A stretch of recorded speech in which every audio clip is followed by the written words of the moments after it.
Hi, and welcome to War Thunder Update 1.57 Battle March. New combat vehicles and aircraft, 2 new game maps, and improvements for existing ones. We did the work, you have the fun. Let's begin with locations. Welcome to Frozen Pass and Volokholamsk, 2 entirely new snow-clad maps. The combat will now unfold amidst the picturesque alpine landscapes. You will feel at home here, whether you're a fan of urban battles or long-range sniper duels.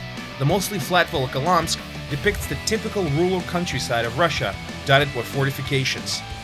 The game developers have not forgotten the older maps either. Kursk now has a village in its center, which should attract more players towards the map's middle and offer new tactical solutions to the familiar location. Now, onto the ground vehicles. The US Army will now have access to the Super Pershing, all the good stuff from the old Pershing, but better.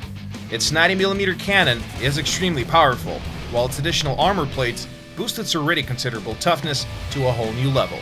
The Germans will now have an entirely new range of open-top tank hunters. Their calling card is extremely powerful weaponry. Let's start with Panzerjäger 1, Germany's first mass-produced self-propelled gun. The Dicker Max, just like its heavier Soviet counterpart the KV-2, was designed to demolish enemy fortifications.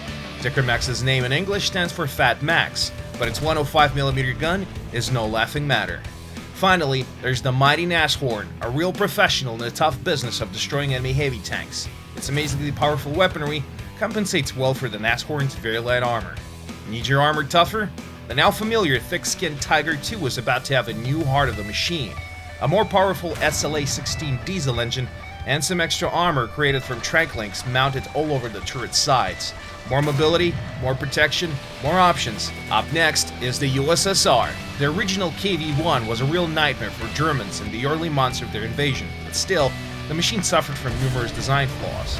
Further development resulted in the KV-1S.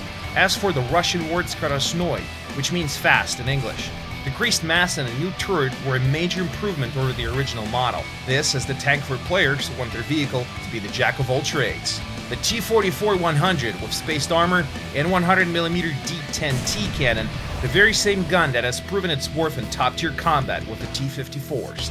With all this firepower, the new T-44-100 could become one of the most popular medium tanks of the game. The Soviet SB-AAG family is also growing. Meet the 94KM, a pair of 25mm cannons mounted on a truck. Great Britain's recent additions in the Army tab are also expanding. Falcon, the top British SB-AAG with twin 30mm cannons, has been added to rank 5 and is ready to spit pounds of hot metal every second. Also at rank 5 there's now the Conway self-propelled gun, designed by the British to potentially combat the Soviet IS-3 heavy tanks. Armed with a ground-shattering 120mm L1 cannon and a decently armored rotating turret. Finally, there's the crown jewel of the British medium tank line, the Chieftain Mark III. The sloped armor of this mighty warrior will force the enemy to waste precious seconds for a better shot, as its 120mm fast-firing gun punishes the foe for this error. The new British top tank is one of the best tanks in the game, hands down. Let's take it to the skies. The US now have access to the P-61 Black Widow, a heavy twin-engine night fighter, and 2 of its modifications. This warbird is equally deadly from all sides, since even its defensive turret has 4 tightly packed Browning 50 cal machine guns and has a near-perfect 360-degree coverage of the top of the plane. The Brits have themselves a new bomber, and a floating one at that. The S-25 Sunderland is just humongous. The Sea Venom, a good old jet fighter, now enters the game with its naval modification and a 2-seat cockpit. The USSR Air Force is about to get a new machine unlockable via special events, MBR-2, a very unusual looking aircraft. Its single engine mounted outside the fuselage can either be a bait or a prime target, depending on the pilot's skill. This plane will become available soon via one of the in-game special events. The Germany is also having a major expansion in its air fleet. Meet one of the othest aircraft of War Thunder, DO-335. Blazingly fast, powerful, and armed to the teeth, this twin-engine push-pull machine is now available in 3 modifications. Fans of Boom and Zoom got a real surprise waiting for him. The TA-152C. 5 of its cannons can turn pretty much anything into Swiss cheese in a blink of an eye. There is one more interesting German aircraft in this update, FW-189 Uhu, or the Owl. This light reconnaissance plane is the second machine to become available only via in-game events, so keep a close eye on those news. The new Japanese twin-engine Ki-83 should be able to compete with any enemy at its rank. Powerful cannons are included.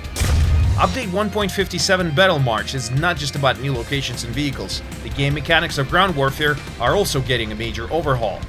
From now on, ground vehicles will not be destroyed if only a single crew member survives after a hit. The last man will fight it out till the end by switching between the driver, loader, or gunner positions as required. This new game mechanic should be especially beneficial for those machines with a small crew, which were previously very easy to destroy with a single shot. What about arcade combat? Now it will have even more speed and action. The global engine settings have gained a boost, and even the heaviest ground machines will move slightly faster in War Thunder arcade tank battles. These are but a fraction of the additions and changes we would like to share with you.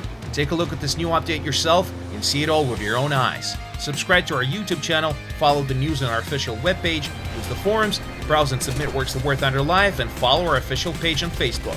See you all on the battlefields of War Thunder.